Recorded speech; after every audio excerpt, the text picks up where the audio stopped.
it seems that something that I believe should have been kept in-house has been resolved.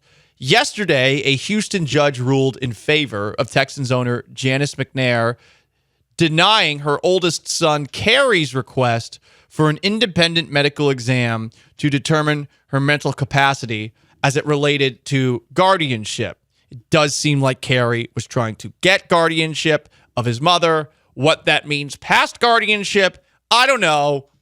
But through the barbs and darts being tossed back and forth in court, I do feel like the Cal McNair side of things were of the belief that Carrie may be doing this for reasons that aren't just the well-being of his own mother. I don't know the specifics of what went down in court. I think it's a bad look to have your family dealing with drama on this public a level for anybody. I'm glad this is resolved, at least for now. And I hope that they can keep this stuff in-house. But the good news is, it does feel like the Texans ownership group, which is maybe technically owned by Janice McNair, but run by Cal, run by Hannah, seems like they're going to stay in charge. That's good. They've done a good job the last calendar year. Chris Jones, who we want to be at the top of the Houston Texans free agency list, does not appear to be leaving Kansas City anytime soon. Here he is at yesterday's parade in front of a microphone. I need 3 of those rings, baby. We ain't done yet. We ain't done yet. Kansas City, we will be back here next year. And for those who want Chris Jones gone, I ain't going nowhere, baby. So he's not going anywhere. It would be really funny if the Chiefs didn't sign him. But, I mean, he won 2 playoff games for them as much as Patrick Mahomes won all those playoff games for them. He had 2 huge plays against Buffalo to stop that pass from Josh Allen to Khalif Shakir that should have been a touchdown. Same thing against Brock Purdy at the very end, which led to the Chiefs having that last-minute game-winning drive in overtime. I will say, this only expresses a desire to come back for the three-peat. I don't actually know if this is binding or not. I'm not going nowhere. I don't know if the Chiefs can then call his agent and be like, all right, for the minimum. How about that? Chris Jones for the minimum. That would be funny if that's how they responded. He wants to stay. He does want to stay. Yeah, no, that's like the Golden State Warriors calling the Lakers about LeBron. That it's that equivalent of like, hey, you have to ask. Sean, there was a weird thing the last couple of days, speaking of Chris Jones, who clearly wants to win, where people were wondering, was he all about the money if he signs with the Houston Texans? Would he still try as hard if he signs with the Houston Texans? It's one of the most stupid lines of thinking I've seen. And if you're one of those people, especially that are commenting on my YouTube channel about that, acting like you're too good for Chris Jones and then he might not try hard if he signed there. Guys, do you remember that football is fun and that a lot of guys enjoy doing this because it's fun? Like, obviously, yeah, they're getting paid for it. But some of these guys play football because, get this, it's fun. Yeah. Nick Bosa makes $35 million a year.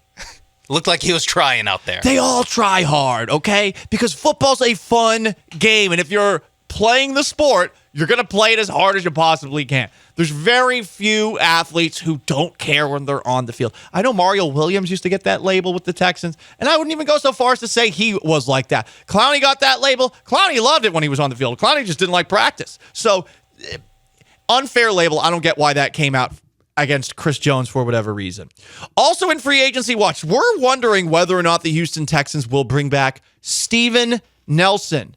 Steven Nelson was on a podcast, and on said podcast, he finally addressed Clown Freakgate. Remember where he posted on his Instagram story a picture of a vest, and with the caption, Clown Freak, was clearly taking a shot at Houston Texans general manager Nick Caserio. I made a little joke about, Nick's vest or wardrobe, whatever case may be. But it went. I didn't think it was going to blow as it went. And plus, it's like I didn't even mention the guy's name. Mm-hmm. So like that just goes to show the power of social media. Like you got all these millions and random people, they gonna blow everything up. Oh, well. And I'm like, damn, they blew that up.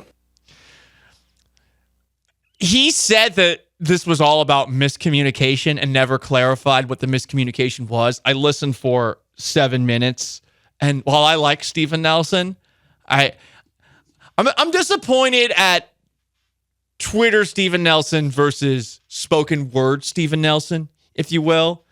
Because Twitter Steven Nelson, social media Steven Nelson seems like he would be very bombastic. And then, like, as someone who's interviewed him a couple of times, he doesn't quite go almost primetime mode or cornerback with an ego mode. But on that interview with, I believe, Dante Whitner, yeah, we didn't really get a whole lot more out of why Steven Nelson said those things.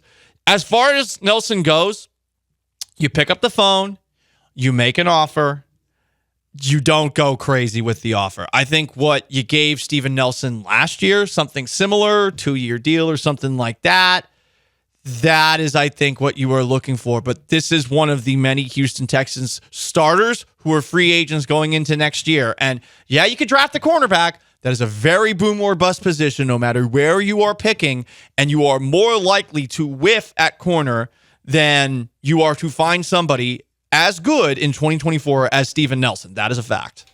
Yeah, I do wonder, you're right about drafting a cornerback is tough when you need him to start. You know, like that's just a tough position to find yourself in as a team because cornerback is a very hard position to play.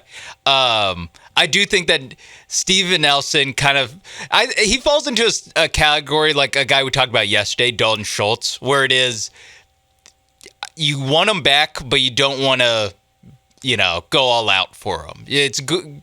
Bring him back at the right price. And maybe that means these guys don't sign until the end of March or something. They're not like the first business you're doing is trying to lock up Dalton Schultz and Steven Nelson, but they are guys that were good starters on a very good team last year that I think you should want back just at the right price. Yes, exactly. And that's going to be really tricky. I really wonder, just given Nick Casario's Patriots ties in the past, how many players he thinks to himself, yeah, this is the kind of mid-level contract player that we want to be the foundation of our roster. Because there's no denying that both Schultz and Nelson are at the very least above average players. But are they worth paying towards that good tier of contracts, which wasn't, like the high quarterback and defensive lineman and offensive tackle and wide receiver contracts that you see maybe one or two on a team, especially after a quarterback's off his rookie deal, like one of the top in the game. Is this one of those guys? Or can you find somebody else like that in free agency? I think there's a chance you can find somebody else like that in free agency. So we'll see what they do. That's the latest episode of Houston Texans Free Agency Watch on February 15th of 2024.